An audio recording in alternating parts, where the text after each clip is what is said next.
Hello and welcome to the channel. I will tell you interesting scary stories from Reddit and not only. Do not forget to support the author of the story. I will leave his credits in the description. I also hope for your support of my channel in the form of likes and comments. I really appreciate it. Get comfortable in your bed, put on your headphones, and turn off the lights. It's going to be a night of nightmares. We're starting.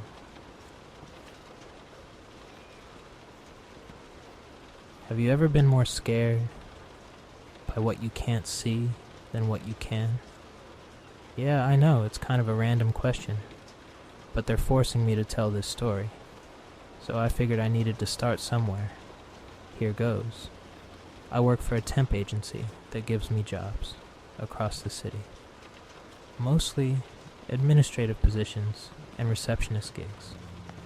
It's a lot of sitting behind a desk in waiting rooms, flashing a fake smile at all the bored people sitting on their ass who make more money than I'll ever see in my life.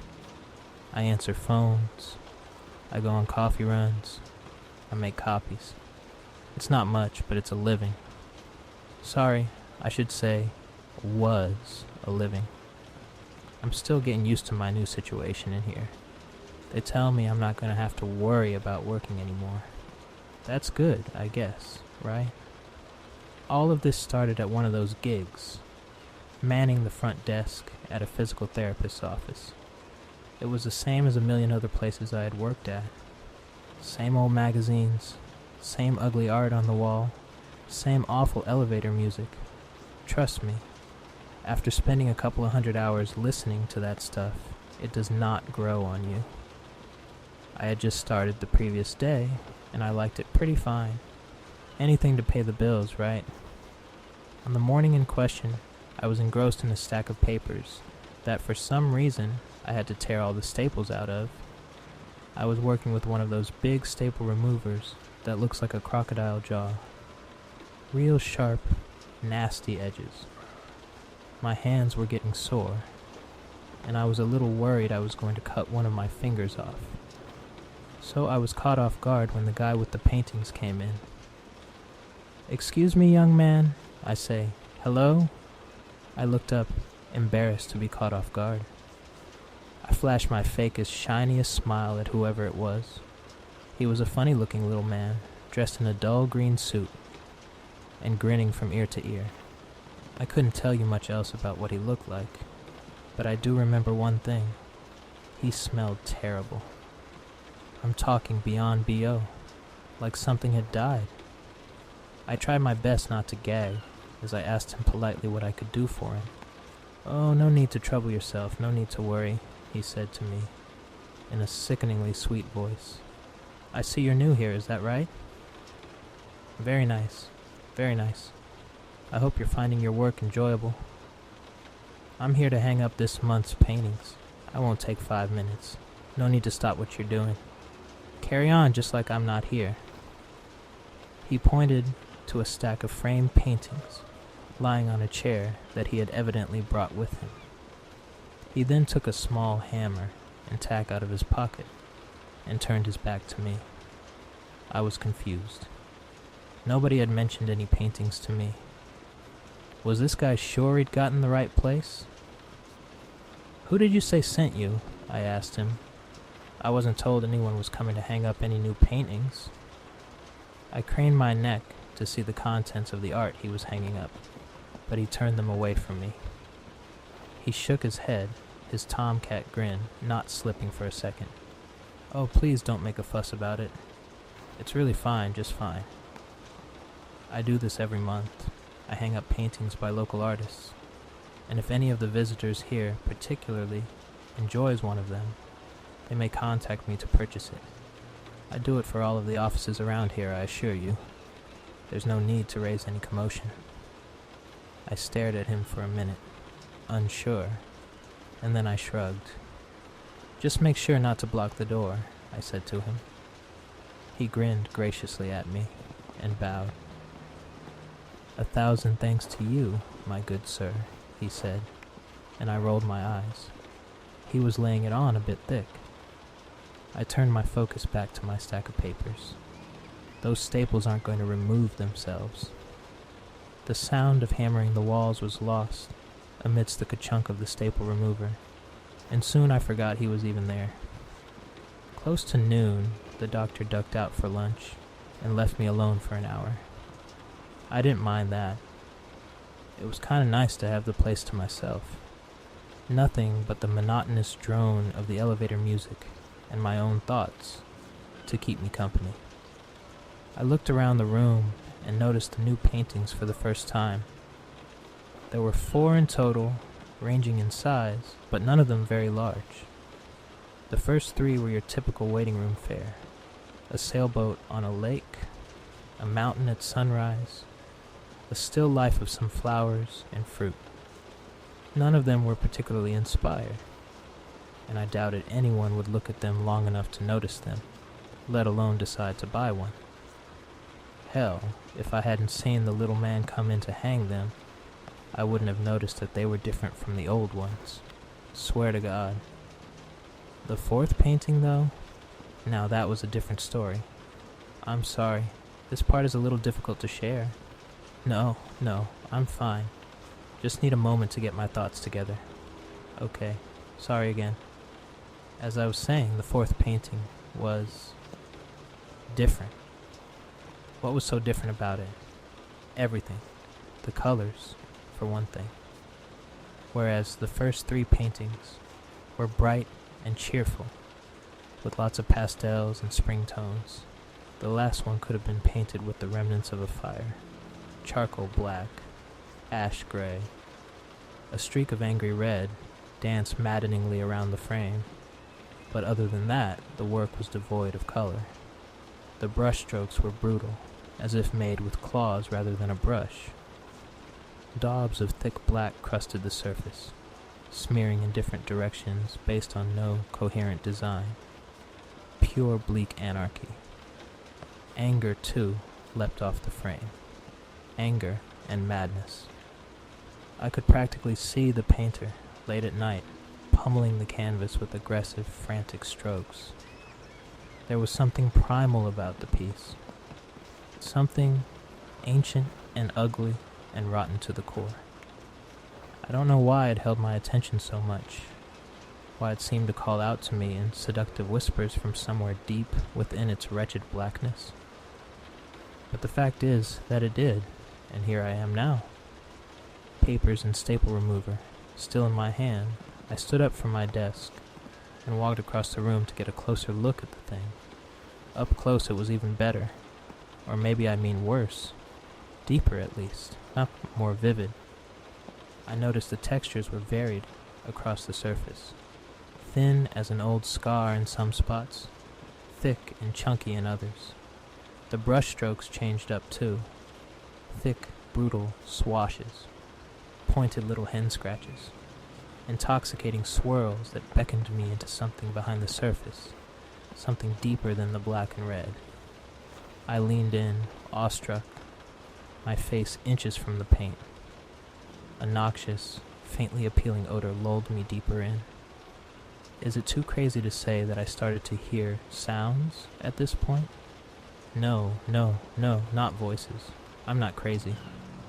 Nobody was talking to me from inside the painting, but I did hear something.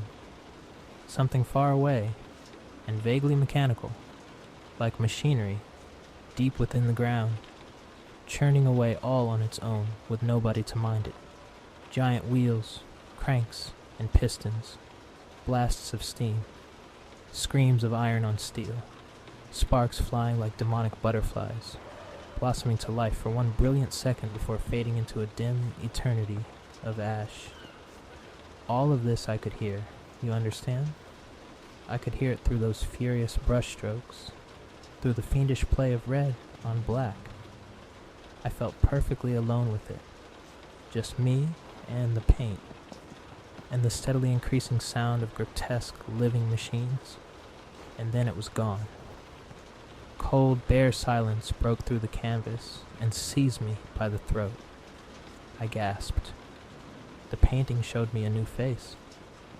Where moments ago there had been a symphony of depravity, a nightmarish industrial ballet, there was now nothing, a cruel nothing, a nothing with teeth. The paint spoke not a word, but stared coldly at me with all of the infinite distance of an empty, uncaring universe. I had never thought it, but I realized in that moment that there exists a silence more deafening than the loudest sound in the world. A vast, dried-up ocean, stretching over the horizon in its expanse of silent bone. It deadened my senses so much that I didn't even bother to notice that somehow the music behind me had stopped as well. As I stared at it longer, the painting continued to show me new frights, to speak in new tongues. I noticed, for the first time, that it was not an abstract image. No, far from it. By looking closely, I could actually see that it was supposed to be a human face. But there were no cheeks, no ears, no chin or forehead. No scalp either. In fact, no skull at all. The only features were a set of cruel and soulless eyes, hollowed out in the frame. They were evident, not by any difference in color, but rather by the sheer intensity of their blackness. A pure darkness whose hunger yearned to extinguish the light, to swallow the whole world into cold decay. And there was a mouth, too, a gaping pit, in the middle of the frame that dwarfed all other features, and taught a new meaning of darkness. As I stared transfixed at the endless night of the frame, I began to shake. It was too empty, too void, too overflowing with lack. I thought frantically of the quote from Alice in Wonderland. I've often seen a cat without a grin, but a grin without a cat. It's the most curious thing I ever saw in my life. Curious was one word for it. Like a hideous, eternal question, asked to me over and over without waiting for an answer. If only there was some substance in that emptiness. If only the black was broken up by some shape, no matter how monstrous. But there was nothing. Only the hollow impression of the eyes and the shadow of the mouth, opening wider and wider, as big as the whole room now, so big I could see nothing else. Remember no light. Live nothing but the blackness, now and forever. And as I fell into the mouth, as I tumbled down into solid unbecoming, I heard the sound of those machines again. In that moment, I knew their purpose, their horrible design, though I have forgotten it now, and that knowledge made me scream, then cry, then laugh loud enough to fill up the entire universe.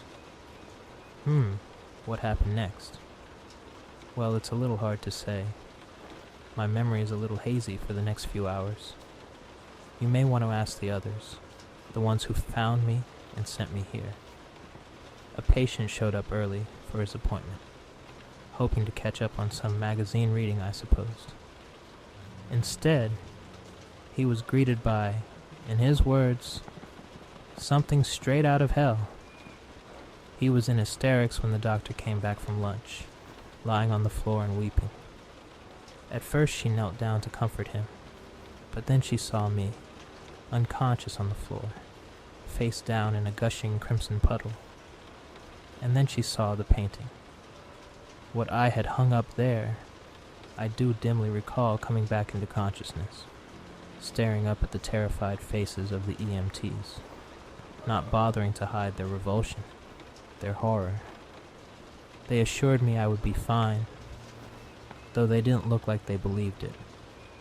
I had no idea what they were talking about, but I assumed that they were commending what I had done to the painting. I smiled at them, which only made them recoil in disgust. I guess I wasn't very pleasant to look at. The last thing I remember, before blacking out again, was hearing one of them say, "Let go of your hand, for fuck's sake, let go." Evidently, they were having some trouble loosening my grip around the shiny red-stained staple remover in my hand. After that, well, you know the rest. A lot of doctors and police officers asked me the same questions over and over again. My story never changed, as much as they might have wanted it to. It was the painting, all the painting. I told them what it had done to me, what it had meant, and how I had taken care of it. I fixed it, I told them. You don't have to worry about it anymore. But I don't think they like those answers. I don't think you do either. They tell me the bandages will come off in a few days. But even then, I won't be leaving for a long time. Probably not ever. I can't say I blame them. The world doesn't have room in it for what I saw that day in the painting, nor does it understand the things I had to do to stop it.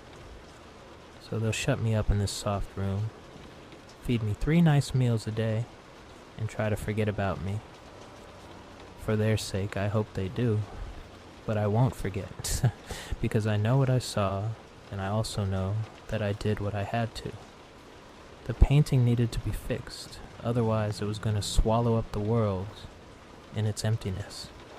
The eyes and the mouth couldn't stand alone. They needed the other parts to make them whole, to cancel out their appetite. That's what I had to do, and so that's what I did. No one will ever know, but I saved them all. Just because something doesn't look pretty doesn't mean it isn't right. Just because you might squirm at the sight of skin stretched taut across a canvas. 4 staples, holding it in place like laundry, hanging up to dry. Just because you're not used to seeing a flayed face laying flat against canvas, instead of wrapped snugly around a skull. Just because you shudder at the sight of my bright, lidless eyes and glistening gumless teeth smiling at you from a visage of raw meat. It doesn't mean that I was wrong. All things considered, it could have been much, much worse.